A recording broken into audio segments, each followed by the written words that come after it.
sky, and there's a reason why I'm feeling so high. Must be the season when the love light shines all around us. So let that feeling grab you deep inside and send you reeling where your love can hide and go stealing through the moonlit nights with your lover.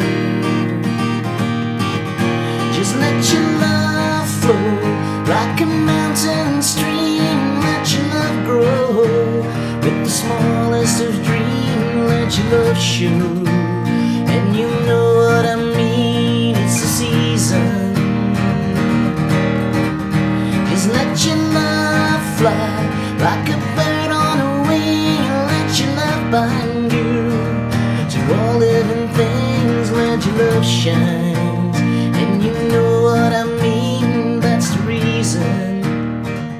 Let Your Love Flow by the Bellamy Brothers. As you could have seen earlier in the video, I actually played parts of it with, well, this guitar and the first part with another. Why? Because I was going through two different keys. For whichever key, by the way, all you need are 3 chords. The 1, 4 and 5. The 3 major chords in a major key. How they did it in early years would be in the key of E, or at least using those shapes. So that would be an E, chord 1, A, 4 and B, B dominant 7 would be 5, or with bar chords like so. Chord 1 also has a dominant 7 at one point.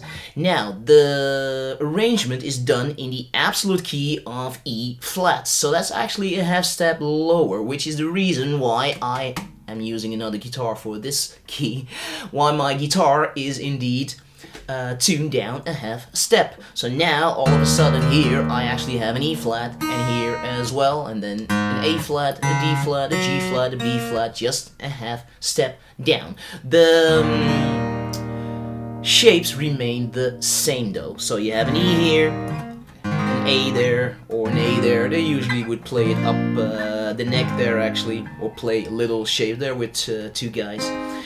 Well, 2 brothers obviously. Anyway, but there are options as in how and where you could play those only 3 chords. Yes,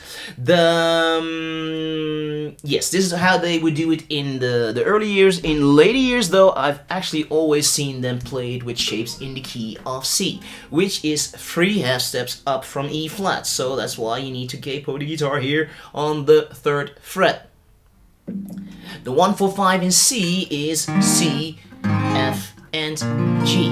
Those would be C and G, of course, would be open chords. 1 bar chord, of course, you can go for a little one, more little, oh well. Those 3. Then again, when you look at their other guitar players, very often one would play it in E, what I just showed you, or play it in D, which is actually the one that I would prefer there too. I have my reasons for it. If you play it in D, of course, the 1, 4, 5 in that key, you need to capo the guitar here on the 1st fret. You sound in E flat, of course, and then it is a D, a G, and an A. The 1, 4, 5. I would actually encourage you to play all 3 keys, to play it in all 3 keys. That gives you options, that gives you something to work with other songs, and it'll be easy to transpose and all that. You can learn from that. Of course, you can also play this with bar chords, and then you really don't need a capo unless you want to mix and match, as in play parts with open chords and play parts with bar chords. But let's say you don't, then all you need to do is use a bar chord from the A family. This is A, so I have my bass note here on the 5th string, and with my ring finger I have a hinge bar covering the 4th, 3rd and 2nd strings. Don't worry about the bottom or the top string for that matter. This is chord 1. Chord 5 would actually, which you need immediately in, well, at least the verse, would be in the same frets but then with an E shape. This is an E major shape. It's not called E, this is a B flat. E flat to B flat, 1 to 5. Chord 4 would be a whole step down, which is now A flat. 5 and back to 1. You can play this anywhere up the neck. If you want to play it here because you want to sing lower, here's your 1, then there is your 5, and there is 4, and so on. You want to go higher, here is 1, there is 5, 4, 5, 1, and so on. Like I said, if you indeed want to mix and match, then you do need the capo. Otherwise, it's not going to work with the open chords. And then you gotta think of D, for example, 5 frets from the capo. That would be a D with the shape. Yes. Now, why I like to use a D? It's mostly. You can throw in this hammer on in the bass, which you can clearly hear in the intro and other parts of the song. So that was the wrong string.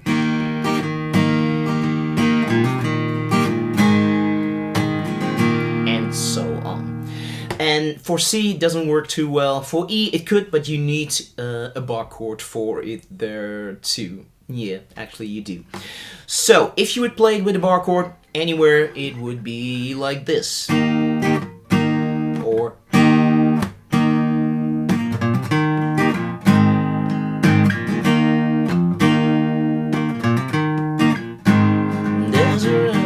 so on. So, options. I will tell you all about it in the lesson. The progression is really easy, so it really shouldn't be about that. What it is about also is the strumming, because in their early years, when they played it in E, they were actually really playing it in double time, meaning for every beat you have 2 downstrokes, 1 and 2 and 3 and 4 and 1 and 2 and 3 and 4 and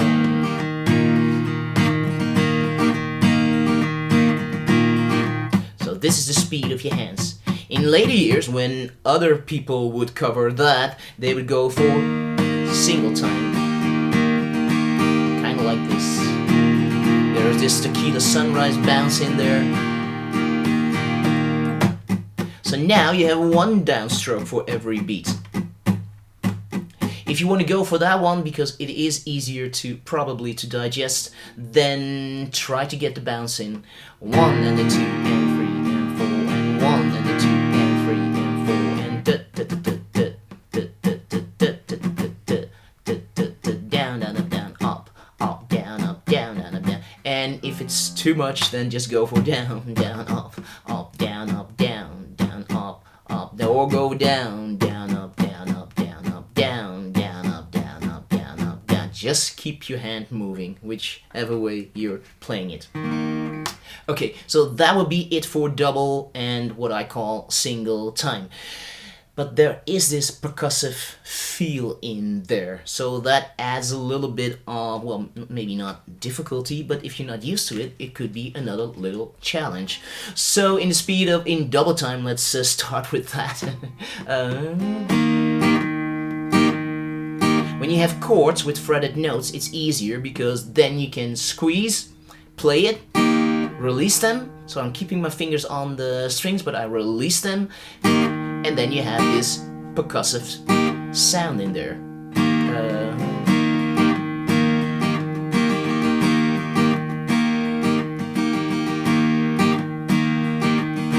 Down and up, up, down and up, up, down and down and down, down, up, up, down, down, up, up, down, up, down, up, down, down, up, up, down, up, up, down, up, down, up. It's kind of like that. So every time I hit, no, not every time. There are 2 times that I hit it with an upstroke and then release it. And there. If you do this in single time, then it gets a little different. Let me see.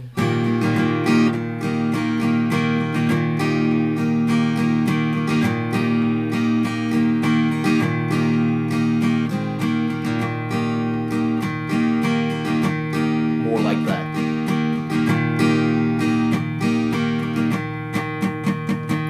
muted strings there.